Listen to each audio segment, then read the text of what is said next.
네, 오밤중에 뉴스 함께하고 계십니다. 이어서 우리 이경 대변인과 함께하는 두 번째 주제입니다. 두 번째 주제는 이거 경제 얘기도 좀 해야 될 것 같고 또 우리 시민들 얘기도 좀 해야 될 것 같습니다. 윤석열이 개헌 쿠데타를 일으키고 난 직후에 외신에서 이런 보도를 한 적이 있습니다. 한국은 앞으로 오랜 기간 동안 윤석열이 저지른 이 범죄를 국민들이 나누어서 할부로 갚게 될 것이다. 국민들이 할부로 갚게 될 것이다. 맞아요. 예.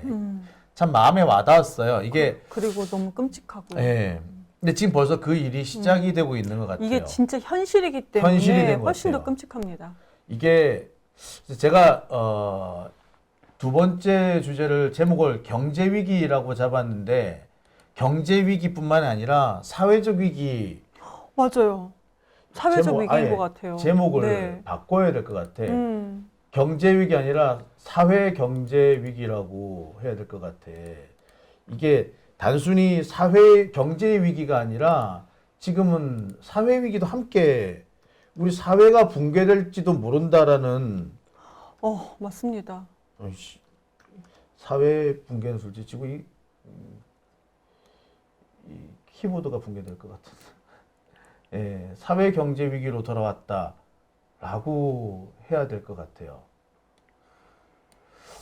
참 지금 많은 얘기들을 하고 계세요. 우리 시민들께서도 지금 제일 걱정하시는 게 경제가 당장 이제 먹고 사는 문제가 걸렸기 때문에 많은 걱정을 하십니다만 경제뿐만이 아니라 지금 사회 전반에 걸쳐서 문제가 없는 데가 없다라고들 하시잖아요.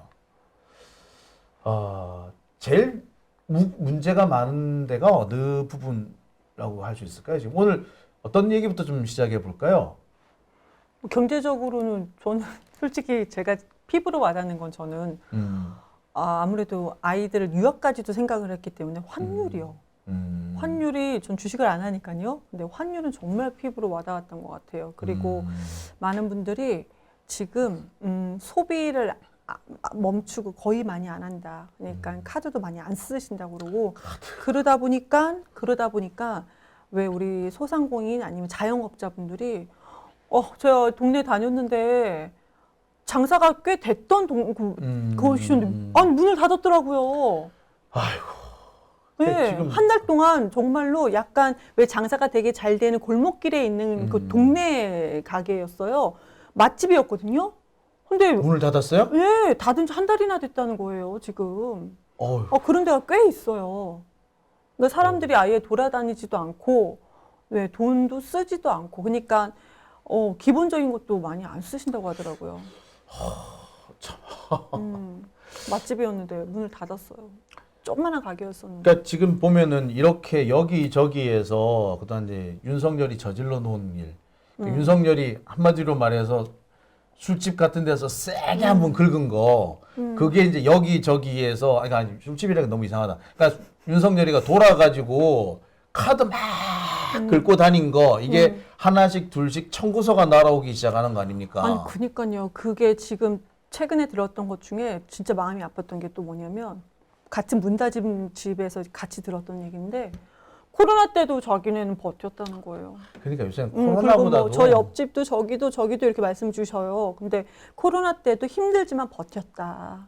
근데 지금은 갑자기 한두 달 사이에 너무 힘들다고. 그러니까 윤석열 얘기합니다. 이놈의 새끼는 툭한 한 얘기가 2시간밖에 안 됐는데 어쩌고저쩌고 하는데 그 2시간이 우리나라 사회를 전체적으로 무너뜨렸어요, 지금.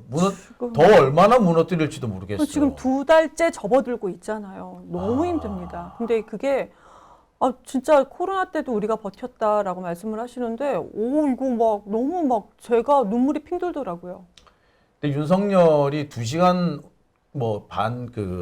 계엄을 반란을 2시간 하는 반란이 어디 있냐 그러는데 얘들이 꽤 오랫동안 치밀하게 준비했던 것 같더라고요. 국회가 복잡하잖아요. 네. 생각보다 되게 복잡해요. 그러니까 예, 맞아요. 네. 그러니까 5개월 전부터 12월이었잖아요. 7월 달에 국회 설계도를 요구를 했대잖아요. 줬대요? 아, 이거 안 줬죠.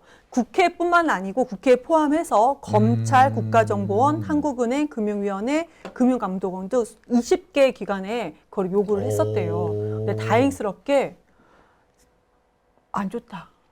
근데 그거를 아주 공문을 보면서 얘기를 했다고 요청을 했다고 합니다. 네, 이게 지금 보이시는 게 바로 그 공문입니다. 아 근데 저분 참 일공수여단장, 일공수 특전여단에 네, 이상현 있고요. 여단장 국회에서 울으셨던 분이잖아요. 근데 아유. 본인 위해서 운 건 아니고 본인이 지휘 감독을 잘 못했고 밑에 이제 부하 직원들 때문에 미안해서 울었던 건데, 근데 이제 저는 저 사람 여단장 한 분을 이렇게 비난한 것보다는 아 시켰으니까 그랬겠죠. 그런 생각도 들고 화도 나고 그러긴 그래요. 근데 이놈의 결국 단 2시간 계엄이다라는 말이 아주 새빨간 거짓말이었다.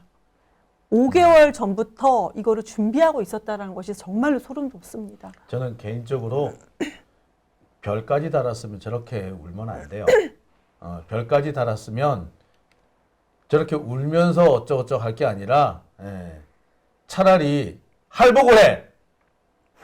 어디 자식이 말이야 별까지 달아가지고 찔찔 짜고 말이야. 그나마 나아요. 저런 분은 진짜 이상한 사람들이 많잖아요. 이상민 같은 인간도 있고 한덕수 같은 인간도 있는데요. 어떻게 더 나쁜 놈들하고만 비교를 하세요? 또 풍선. 왜 꼴찌하고 열외하고 비교를 해요? 풍선도 있고 말입니다. 그거는 등급이고. 아, 그리고 또 한국인터넷진흥원한테도 공문을 보냈대요. 근데 그랬군요. 한국인터넷진흥원 자체가 여기 선관위 정보보안 시스템 점검한 곳이잖아요. 이것들이 부정선거라고 해서 아예 그냥 그렇게 몰고 가서 왜 선관위 직원들 뭐 케이블 고문까지 타이로 고문하고. 그 뭐죠? 작두 같은 거? 예. 네, 그것도 준비했다고 했잖아요. 고문한다고. 그래서 아예 그러니까 입법부, 국회 자체를 아예 말살시키고 영구 독재 장기 집권을 하려고 했었구나. 참 잔인한 인간들입니다. 그걸 갖다 어떻게 버젓이 5개월 전에 공문으로 보냅니까? 저는 이제 이 공문을 보면서 깜짝 놀랐던 게 이 공문이 가는 순간 여단장 정도면 알았을 거예요. 그러니까 저 모를 여단장 수가 이름으로 없어요. 간 거예요. 그러니까 이건 저때 몰라. 모를 수가 없어요. 이게 설계도를 요구할 수가 없어요. 설계도를 그리고 제가 뭘 봤느냐면 제가 지금 지난주에 제가 나름 단독 기사라고 내가 준비를 한 것이 있었는데 이 설계도 이거 국회 설계도하고 좀 맞닿아 있는 그런 내용인데 계엄군이 국회에 들어갔는데 생각보다 길을 잘 찾아 들어갔어요. 어떻게 보면. 그래요? 자, 그 유리창을 깨고 들어갔죠. 근데 유리창 깨고 들어가면서 전 처음에 웃었어요. 저리로 들어가면은 본회의장으로 못 들어가. 많이 돌아 들어가야 돼라고 했었거든요. 근데 거기가 어디였냐면 국힘당 정책위원장실이었대요. 네, 맞아요. 예, 골로 깨고 들어가면 바로 옆에 어디냐? 당대표실이죠. 국힘당. 네, 저기 동훈이네 사무실. 동훈이 방이요. 동훈이 잡으러 간 거야. 맞아요. 예. 그런데 그렇다면은 알고 깼다는 얘기잖아. 동훈이 반인 걸 알고. 예.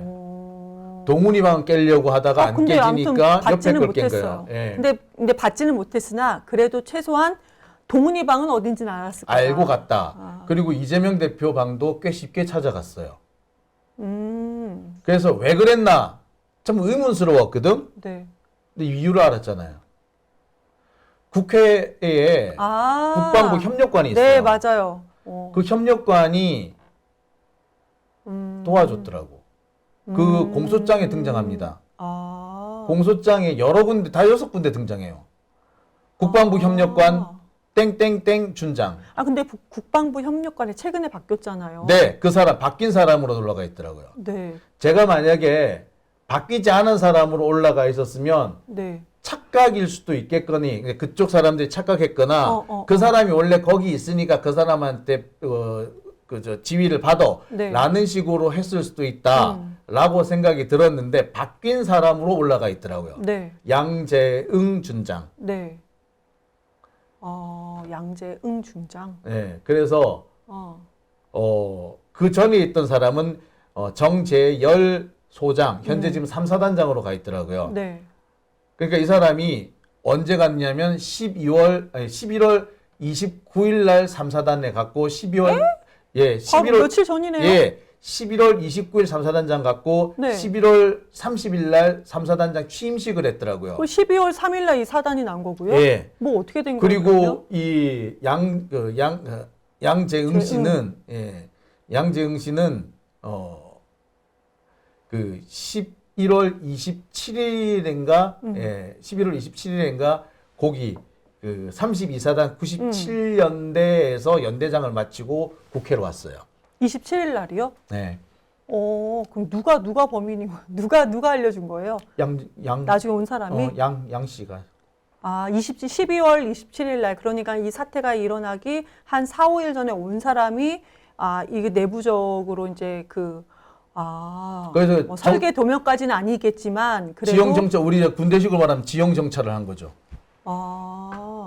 그렇게 협력을 했다. 그러니까 계엄을 선포하고 국회를 점령하는데, 그러니까 군부대가 군인들이 계엄군이 그러니까 뭐라고 돼 있냐면은 국회를 그 수방사령관이 지시를 해요. 네. 야, 저기 몇 대 대장이냐? 그 국회에 연락관이라고 무슨 준장이 있는데 그 사람한테 가가지고 뭘 해야 되는지 지시받아.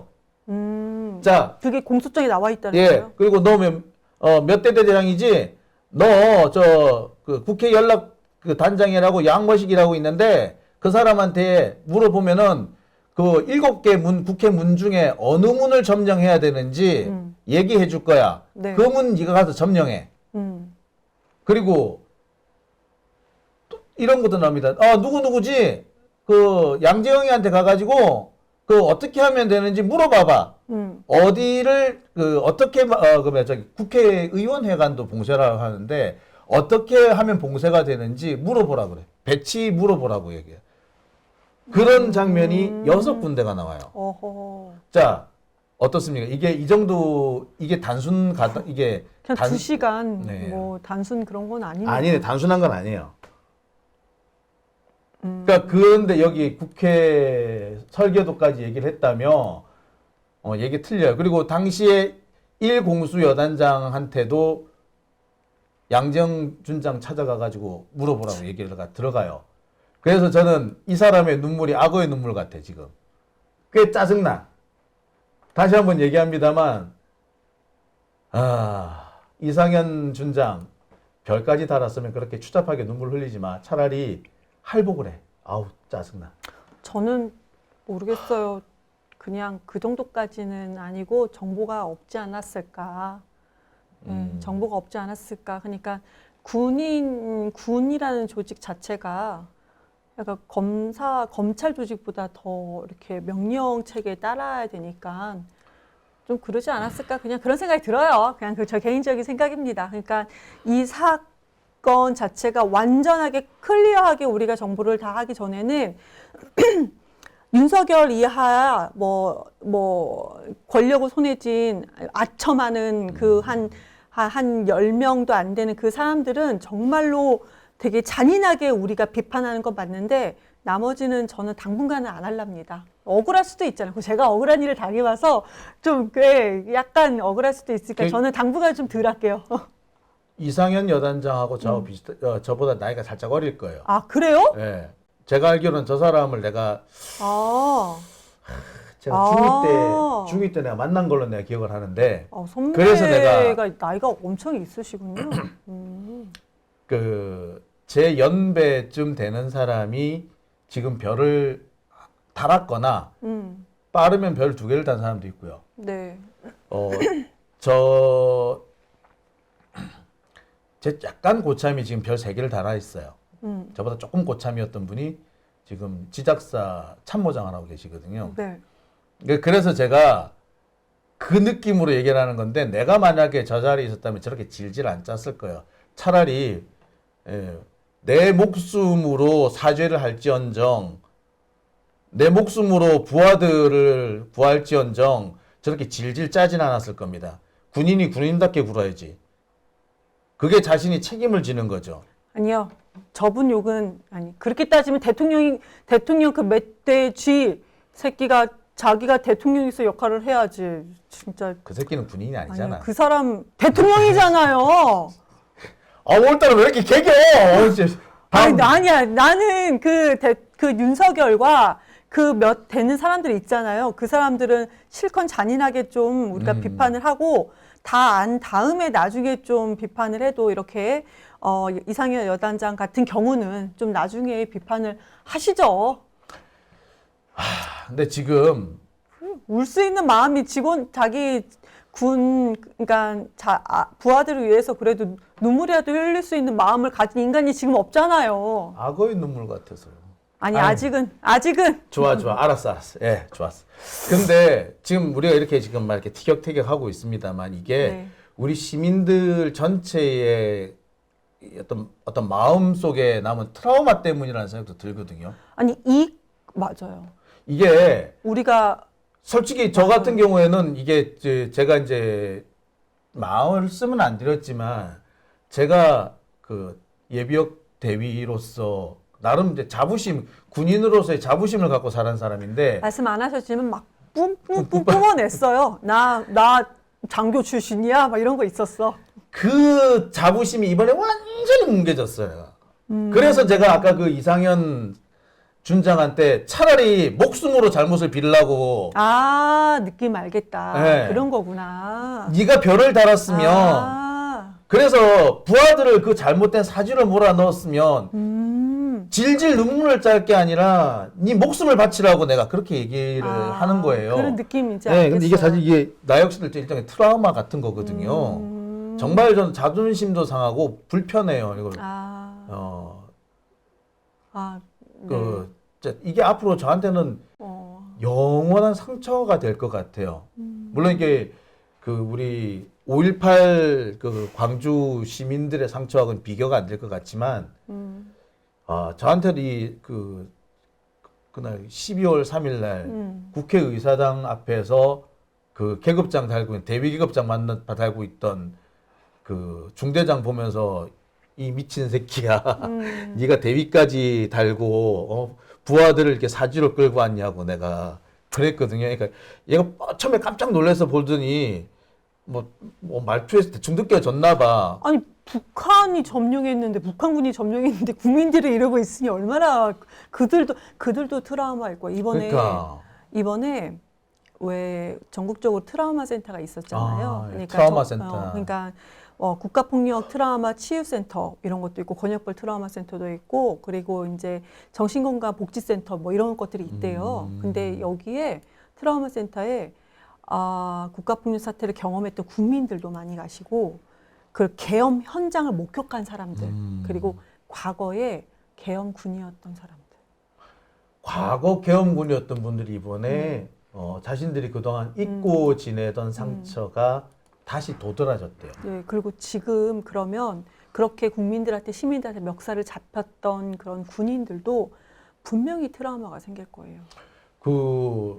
우리는 이제 웃고 얘기했습니다만 그 계엄군들 국회에 들어갔는데 40, 50대 국회에 그 보좌관 하시던 어머니들이 그쵸. 그렇게 많이 두들겨 팼대요. 그러니까 뭐 뺨을 때렸다고 하는데 아이고 이러겠죠. 그래서 아이고, 이제 엄마가 이렇게 애들 이렇게 엄마가 그치, 애들 그치. 때리듯이 이렇게 그렇죠. 때린 거 이러면서 맞아. 그러니까 이 애들이 너무 놀란 거야 이게. 그러니까 저도 아들이 있지만 아들은 등짝을 이렇게 때리거든요. 야 이놈아 이렇게 약간 그런 다 느낌이었죠. 네, 그런데 이분들이 이제 놀란 거야 이제 왔는데 보니까 엄마 아니면 이모야. 그렇죠. 엄마 아니면 이모. 자기들도 뻥 찐 거예요. 이게 뭐 이런 북한군이라더니 이게 뭐야 이렇게 한 거예요. 근데 그 사람들이 어떻게 이 반란군 네가 어떻게 반란군이 되냐고 니네 부모는 그거 아시냐고. 그러니까 엄청 충격받았을 거예요. 맞아요. 그리고 이번에 비상계엄센터를 그렇게 목격했던 시민들이 지금 정신적인 고통을 상당히 호소하고 있죠. 이게 또 끝나지 않고 계속 유지가 되니까. 그래서 전국적으로 정말 많은 분들이 찾아서 왔다고 해요. 그리고 저는 더 놀랬던 게 보통은 그러면 예전에 뭐 이렇게 5.18을 경험했던 분들 아니면 가족분들이 목격했던 분들이 많이 갈 거라고 생각을 했는데 이게 지금 수치적으로 다 계산을 해봤대요. 20대가 그렇게 많대요. 20대가요? 네. 엄청 충격이었나 봐요. 교과서에서나 봤던 법한 그 계엄이 지금 본인들이 눈으로 목격을 하고 이 사태가 점점점 길어지니까 이 트라우마 센터를 찾는 국민들의 연령대를 비교해보니까 20대가 제일 많았다고 합니다. 그러게 찍지 말랬잖아. 왜 찍어? 네, 참 그나마 전 다행스러운 게 지금 하나씩 둘씩 드러나는 게 보면 윤석열이 북한을 선제 공격을 하려고 했더라고. 그쵸. 그러니까 그런 짤도 그런 밈 돌잖아요. 김정은이 막았다고. 너무 자존심 상해. 아니 저기 재작년일 거예요. 갑자기 김정은이 남북은 이제 하나의 민족이 아니다. 막 그러더라고서 난 저 새끼가 돌았나 그랬어 나는 솔직히. 저 새끼가 저기 지네 할아버지하고 지네 아버지가 얼마나 한민족을 강조했는데 그렇지. 저 새끼가 돌았나? 내가 그랬죠. 근데 이제 보니까 이유를 알 것 같아. 겁났던 거야. 남한이 쳐들어올까 봐. 근데 그게 쳐들어올 거라 겁났던 것 자체가 다 도청이 가능했었나라는 그런 소름 돋음도 있어요. 아니죠. 북측한에서 보면은 우리 군의 움직임이 보여요. 그러니까 우리도 보면은 막 쏘고 아니, 날리고 우리도 보면은 북한 군의 움직임이 눈에 들어오거든요. 그쵸. 병력이 어디로 이동을 하는구나. 그리고 저기 그 포의 배치가 어떻게 바뀌는구나. 이런 거 보면은 이 전진 배치네. 이런 게 있어요. 저 새끼들 올려는 것 같아. 그런 게 있는데 북한의 입장에서 한국군의 이게 이 이동 동향을 보면은 공격하려는 것 같은데? 라는 느낌이 드는 거죠. 그러니까 도청도 물론 열심히 하려고 했겠으나 드러나는 외형적인 움직임만 봐도 어느 정도 감은 잡죠. 어마어마했던 거죠. 만약에 근데 전쟁이 났으면 지금 20대들은 이번에 트라우마 정도가 아니라 어마어마했을 거예요. 아유 참 왜 그 국민들은 사람도 아닌 거예요. 무슨 개미떼처럼 취급을 하는 거야. 가서 희생 당하든 말든 자기는 어디 가서 숨어 있고 말이에요. 그리고 본인의 권력만 유지하면 된다고 생각하고. 전쟁이요. 윤석열 진짜. 권력자들한테는 장사가 돼요. 제가 너무 냉정한 얘기겠지만 진짜 그게 뭐예요? 지금 우크라이나 맞아요. 우크라이나에 윤석열이 왜 그렇게 공을 들였느냐? 그거는 우크라이나의 그 삼부토건이 들어가게끔 하려는 거였잖아요. 지금 결국에 삼부토건이 주가 조작을 했던 거고 우크라이나 재건 사업은 삼부토건 주가 조작을 위한 것이었다는 게 드러났지 않습니까? 사실 저는 2023 재작년에 벌써 그 얘기를 했었어요. 이거 분명히 주가 조작이다. 그러니까 윤석열이 지금 우크라이나 가고 그럴 때 이 새끼 지금 주가 조작하고 있는 거다. 그리고 윤석열이 딱 그거 할 때쯤에 삼부토건의 주가가 확 내려가 있을 때요. 근데 윤석열이 우크라이나 갔다 오고 난 다음에 갑자기 주가가 확 뛰어. 그래서 이거 주가 조작입니다라고 몇 번을 얘기를 했었던 게 있는데 결국 지금 다 드러나고 맞아요. 있지 않습니까? 전쟁을 장사에 이용하는 사람들이에요. 근데 전쟁이 장사가 돼가지고 돈을 버는 사람은 또 극소수입니다. 대부분은 전쟁이 일어나면 망해요. 참. 아니 한 가정에 한 가정에 아들 딸들을 생명을 잃게 만들었고 본인은 돈 벌 수 있다는 번다는 거야. 생각을 할 수도 있었다는 거잖아요 지금. 네. 아니 김건희나 최은순 같은 사람들이 원래 그런 사람이잖아요. 동업자를 감옥에 보내고 그 동업자가 흘려놓은 떨어뜨린 거를 주워 먹어서 부자가 된 사람들이잖아. 그러니 전쟁이 나면 얼마나 많은 돈이 바닥에 떨어진다고 생각했겠습니까? 다행이긴 한데 문제는 이게 덕분에 우리나라가 지금 경제적으로도 엄청난 지금 트라우마를 겪고 있어요. 역대 기업 투자 심리가 최악이래, 최악. 맞아요. 이게 코로나19 시기보다 더 낫습니다. 아까 그 말씀 하셨잖아요. 코로나 때도 버텼던 식당인데 지금 망했다고. 네. 지금 이게 숫자적으로 나타나는 것도 코로나19 시기보다도 훨씬 더 낮아요. 네. 그러니까 지금 저 연구개발 투자 심리 지수가 있는데 이게 투자 심리 지수라는 게 100이 기준치거든요. 100보다 낮으면 안 좋은 거고 네. 100보다 높아야 좋은 건데 가장 좋았던 게 2022년이에요. 네. 문재인 정부가 마지막 그 시점에. 네. 그랬는데 2023년부터 추락하기 시작합니다. 근데 그리고 급격하게 계엄 선포했을 때 12월에는 완전 뚝 떨어집니다. 79.6이라는 거는 이게 투자를 하겠다, 연구 투자를 하겠다는 사람이 130명이면 못 하겠다라는 사람이 70명인 거예요. 그래서 거의 2배 차이가 난다는 얘기죠. 이게 산기업이 이 그 투자 심리 지수를 이거를 조사를 시작한 게 2013년도예요. 그 이후 지금 가장 최저 점수입니다. 가장 최악, 가장 최저입니다. 2013년 이후 최저선이다. 네. 그때부터 조사를 시작했는데 이래 가장 최저자, 가장 최악입니다. 그러니까 저런 심리 지수에 70 얼마가 나온다는 게 저도 처음 봤어요. 보통 낮아봤자 85거든요. 근데 70 얼마가 나오는 수치를 제가 본 게 처음이에요. 그러니까 9.45대, 9.45대에서 갑자기 한 달 만에 그러니까 70대째로 완전히 떨어진 거예요. 70점대. 이건 사회적인 트라우마죠. 계엄이 아니었으면 이런 일 없었을 거예요.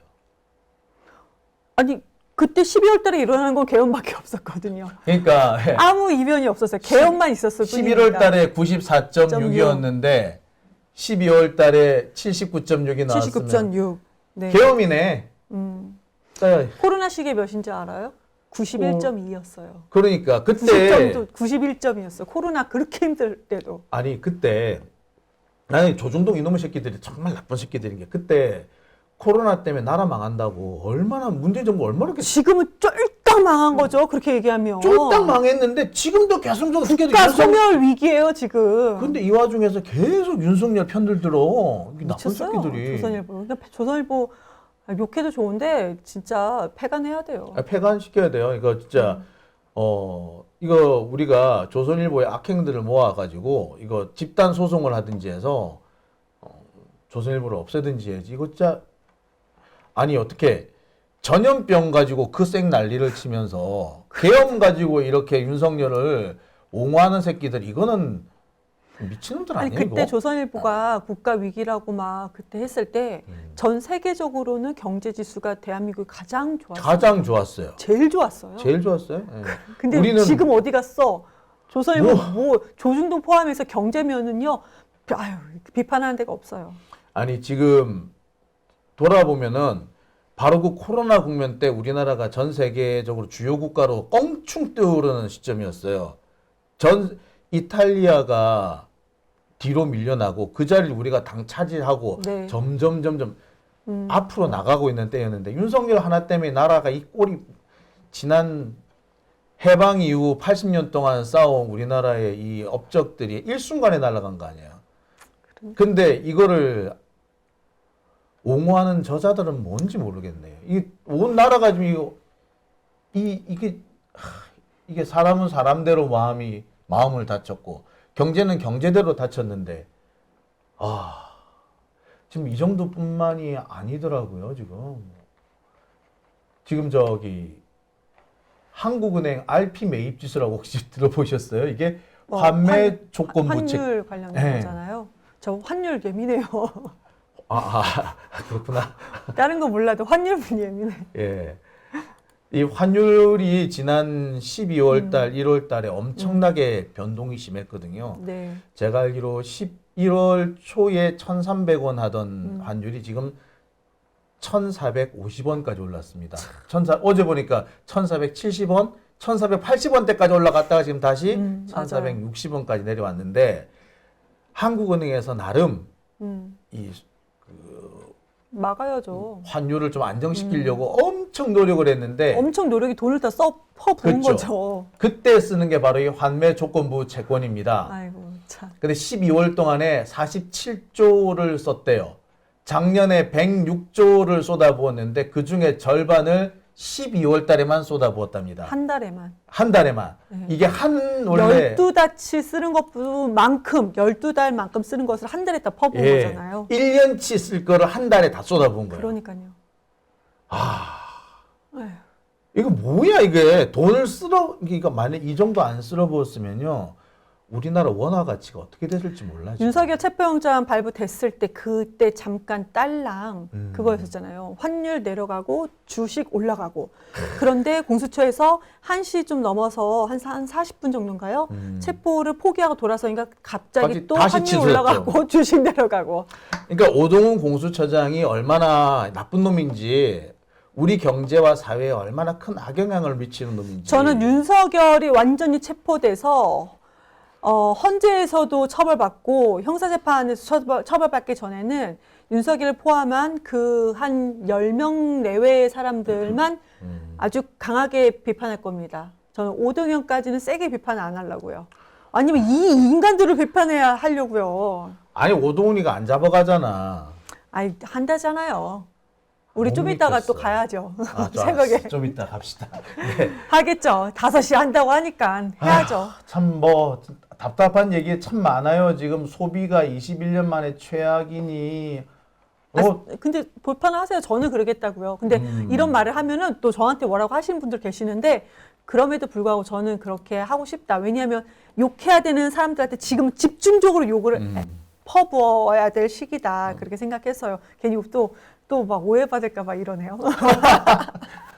또 약한 모습. 네. 아니, 참 지금 보니까 여기저기에서 지금 난리예요. 예. 힘들어요. 신용카드가 그렇게 지금 안 그러니까 네. 지금 코로나 때도 버텼던 그 자영업자 분들께서 조그마한 가게였는데 문을 다 닫죠. 지금 슈퍼챗도 안 들어. 좀 보내주세요. 아니 진짜 계엄 이후에 계엄 터지던 날 그날 제가 이제 라이브 키고 국회 달려갔잖아요. 그날 밤에 이제 슈퍼챗 보내주신 분들이 많았어요. 근데 그 뒤로는 다들 많이 안 보내니까 힘들어요. 아니 전부 다 다들 힘드니까 그리고 힘든 것도 힘든 거지만 지금 같이 어려운 시기가 되면 사람들이 지갑을 닫을 수밖에 없어요. 네. 그러니까 다 지금 마찬가지니까 무슨 일이 생길지 모르니까 일단 조심하고 보는 거잖아요. 예. 근데 지출을 다 줄이고 우선을 네. 가지고 있겠다. 무슨 일이 생길지 모르니까. 맞아요. 그러니까 그런 것 때문에 이렇게 했는데 윤석열만 잡아가두면은 이 문제가 또 풀릴 겁니다. 그래서 오동훈 공수처장이 그만 좀 제발 저을 때 부러지겠다. 그만 좀 제발 좀. 지금 예상 며칠로 예상하십니까? 지금 계속 틀려가지고 나 지금 뭐 어떻게 예상도 못 하겠어요. 예상 안 하고 바램만 말할 거예요. 바램만. 바램. 예. 네, 몇 시간 뒤에. 몇 시간 뒤에. 저는 목요일. 솔직히 말해서 목요일.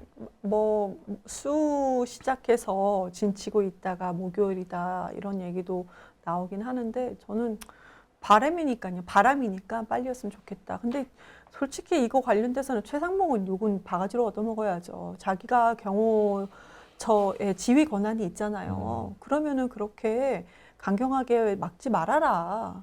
얘기하면 되고 본인이 얘기하지 않고 뭐 유혈 사태는 있으면 안 됩니다. 뭐 이렇게 헛소리만 하고 있으니까요. 유혈 사태가 나면 최상목도 탄핵하면 돼요. 최상무 탄핵으로는 아깝죠. 너는 내랑 공범이다. 그렇게 가야 되죠. 내란 공범이죠. 네, 탄핵으로는 안 제가 됩니다. 그래서 아까 드린 말씀이니까 저기 그 경호원들 혹시 이 방송 들으실지 모르겠습니다만 만약에 총기를 사용하시면요 여러분들 내란이 되고요 내란 목적 살인이 됩니다.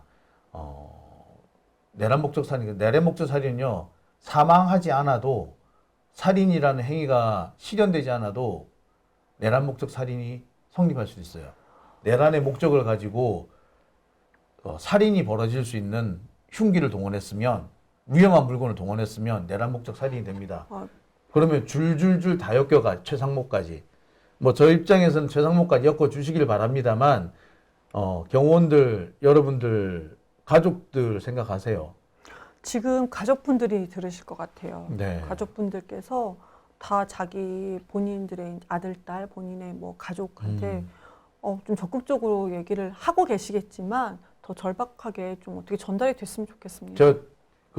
이게 공무집행 방해가 아니에요. 내란입니다. 총기를 사용하시면 내란이 됩니다. 저는 진짜 지금까지 특수공무집행 방해라고 생각했어요. 예, 다들 그렇게 생각하시는데 내란입니다. 총기를 사용하는 그 순간부터 내란입니다.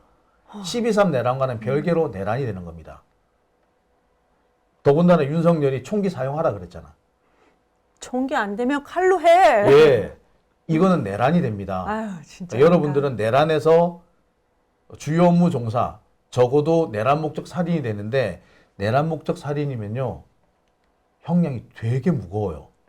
이것도 사형 무기징역 10년 이상의 아, 징역이에요. 윤석열 이 인간은 무슨 뭐 게임하는 줄 알아요. 버튼 눌러서 본인이 이렇게 게임한다고 생각을 하나 봐요. 그러니까 군대를 안 가서 그런 거야. 아, 부동씨. 이게 총을 한번 쏴본 사람은요 총이 얼마나 무서운지 알아요. 아. 네, 근데 저기 여담입니다만 안기령 대변인이 총교 잡고 있길래 제가 뭐라고 했냐면 저거 총 안 쏴봐서 잘했다고. 우리 그 주변에 있던 남자들이 기겁을 해가지고 총 놓으라고 난리를 치잖아요. 근데 안기령 대변인은 그 붙잡고 있잖아요. 우리는 아마 주변에 총을 쏴본 사람은 기겁을 했을 거예요. 근데 윤석열 똑같은 거예요. 그 총이 가질 수 있는 그 위력이 그 무기 중에서는 제일 약한 거거든요. 총이 제일 약해요. 그래요? 그보다 센 게 무궁무진합니다. 그 크레모아 같은 거는요, 그 폭발 시범을 300m 밖에서 봐야 돼요. 100m 안에 들어가면 300m요? 예, 보이기는 해요. 예. 100m 안에 들어가잖아요. 그러면 혹시 파편에 맞을 수 있다 그래가지고 100m 안에는 못 들어가게 합니다. 300m 밖에서 봐요. 근데 보여요. 어떻게 보이는 줄 아세요? 빵 터지죠. 그러면은 충격파가 저기서 이렇게 밀려오는 게 보여요. 충격파가 밀려오는 게 무슨 보여요. 핵폭탄 터지는 그 이미지로 상상하면 되나요? 네, 그러니까 저기 연기나 이런 게 아니고 이렇게 뭔가 이렇게 파장 같은 게 파장이 예, 보이잖아요. 아지랭이가 뭉쳐진 것처럼 네. 파장이 이렇게 저한테 밀려오는 게 보여요. 참 무섭다. 근데 그 밀려오는 게 보이는데 그 밀려오는 속도와 비슷하게 쿵 하는 소리가 들려요. 군대를 안 가봐서 그러는 거예요. 그게 얼마나 위험한 건지. 위험한 거지 그 모르지. 파워가 얼마나 사람들한테 위협적인 건지를 모르는 거죠. 아유, 진짜. 아니, 제가 윤석열을 이제 비유하는 그런 밈이 돌 때 멧돼지가 아니고 멧돼쥐로 돌더라고요. 쥐. 예. 아니, 그 등치는 멧돼지처럼 생겨갖고 정말 쥐새끼 같은 거예요. 그래서 정말 잘 만드셨다 이렇게 생각을 했는데 지금 하는 거 보면 정말 멧돼쥐가 맞는 것 같아요. 안 해본 놈이 설친다고. 예. 근데 윤석열이 진짜 공포에 떠는 게 하나 있죠. 우리는 잘 모르지만 윤석열은 공포에 떠는 거. 술 못 먹게 하는 거? 아니요. 감옥 가는 거. 아, 그거는 지가 너무 잘 알거든. 감옥은. 그래서 제일 무서워합니다. 그래서 지금 죽어도 목 안 가려고 경호원들까지 동원을 하고 야 총이라도 쏴! 라고 하는 겁니다. 그래서 우리가 반드시 보내야 되는 겁니다. 윤석열은 감옥 문 안으로 들어서는 순간 자멸할 겁니다. 예, 아마 비굴해질 거예요. 윤석열 같은 애들은 저기 뭐 자해하거나 이러진 않을 거고. 자해할 깜도 못 돼요. 그러진 아니고 무너져가지고 엄청 비굴해질 거예요. 마치 어릴 때 혹시 또리 장군이라는 그 만화 영화 보셨나요? 아니요. 또리 장군의 맨 마지막에 붉은 돼지가 이렇게 무너지면서 조그마한 돼지가 돼서 막 도망가는 그런 장면 나와요. 예. 그런 비슷한 모습을 보시게 될 겁니다. 자, 또리 장군 또 생전 처음 들어보는. 아무튼 예, 그럴 것 같아요. 제 연령대가 나와버렸네요. 예, 또리 장군 여러분들 잘 아시죠? 예, 그렇지. 70년대생들 다 안다. 아니, 저도 나이가 적은 나이는 아닌데. 또리 장군 모르잖아. 어린 척해서 죄송합니다. 예. 또리 장군에 그렇게 있어요, 이렇게. 예. 맨 마지막에 보면은 그 붉은 돼지가 이렇게 커다랗게 이렇게 괴물처럼 나오다가 맨 마지막 장면에 이렇게 그 또리 장군한테 발차기 얻어맞고는 이렇게 무너지면서 도망을 가는데 요만한 새끼 돼지가 막 도망가. 윤석열은 계엄 선포할 때도 서서 해야 되는 것부터 앉아서 했잖아요. 새끼로 해서 귀엽게 도망도 못 갈 것 같아요. 진짜. 새끼 돼지는 귀엽긴 하지. 네. 네. 자, 아무튼 빨리 좀 끝났으면 좋겠다라는 생각이 듭니다. 자, 오늘 많은 얘기 하다 보니까 시간이 상당히 많이 지났네요. 끝으로 우리 이경 대변인이 전해주실 얘기가 하나 있다고 하시던데요. 제 페이스북에도 오늘 아침에 제가 올렸는데요. 네, 뭐 별거는 아니에요. 그래도 이제 제가 사실관계를 좀 말씀을 드려야 할 것 같아서 간혹 이제 여쭤보시는 분들이 좀 계셔서 네. 무슨 행사가 있었나 봐요. 어떤 천안에서 행사가 있었나 봐요. 근데 거기 이제 사회자가 저 이름으로 되어 있었대요. 그래서 이제 민주당에서 공문을 보냈다고 하더라고요. 그러니까 이제 저와 관련된 건 아니었는데, 근데 이제 근데 많은 분들이 너 여기서 사회봤냐 물어보더라고요. 그래서 제가 간단하게 저는 참석도 하지 않았다. 네, 참석하지 않았었고, 그때 그거 근처에도 있지 않았다. 그래서 그냥 사실관계만, 왜냐면 원체 걱정을 많이 해주셨어요. 아침부터 걱정해 주셔서 막 심장이 내려앉을 뻔했다라고 전화 주신 분들도 있고, 그래서 아닙니다 라고 해서 방송에서 말씀을 드립니다. 있지 않았습니다. 참석하지도 않았고 거기 회원도 네. 아니고 그 지역에도 있지 않았습니다. 천안, 그러니까 1월 11일이니까 지난 토요일이군요. 아, 네, 지난 토요일. 지난 토요일에 천안에서 무슨 행사가 있었던 모양인데 사회가 이경 이렇게 되어 있어요. 근데 여기에 이경이 사회가 아니었다는 말씀이시죠? 그러니까 사회가 아니었다 말만 하면 참석했겠다 그러니까 참석도 안 참석하지 했다. 않았고 그 지역에 있지도 않았고 회원도 아닙니다. 토요일 어디 계셨어요? 토요일 날이요? 네. 저 말해도 돼요? 열매마을, 대전 유성 열매마을의 1단지 놀이터에서 조카들하고 우리 애기가 중학생이 졸업을 해서 같이 있었어요. 아, 맞다. 네. 예. 왜냐하면 제가 맨날 집회 나가고 또 다른 일하고 하다 보니까 그 주는 아이가 졸업한 주여서 그 주만 희한하게 토일 다 조카들이랑 같이 놀이터에 있었거든요. 예, 열매마을이라 가지고 깜짝 놀라서 무슨 열매마을이야? 네. 사회복지법인 열매마을 이런 줄 알았어. 아파트 단지 이름이 아파트 단지 이름이 열매마을이요. 네, 알겠습니다. 네. 또 이런 오해를 받으셨군요. 걱정 네. 많이 해주셔서 그래도 또 이렇게 장윤지 TV를 보시는 분들 중에서도 저한테 걱정에 너 여기 있었느냐. 말씀 잘해 주셨어요. 네. 아마 분명히 저한테도 이렇게 문의가 들어왔을 겁니다. 아마 문의가 들어왔는데도 제가 모르고 지나갔는지도 모르겠네요. 네, 뭐 네. 큰 건 아닌데 걱정 안 하셔도 하셔도 됩니다라는 된다. 네. 말씀을 드립니다. 네. 자, 오늘 어떻게 얘기하다 보니까 거의 2시간 가까이. 그래요? 예. 이따가 새벽에 가야 되는데. 네. 이따 또 새벽에 가죠, 뭐. 네. 너무 피곤해지네요. 화이팅! 화이팅. 자, 오늘 감사드리고요. 네. 네, 이따 새벽에 뵙겠습니다. 내일 뵙겠습니다. 네, 뵙겠습니다. 네, 감사합니다.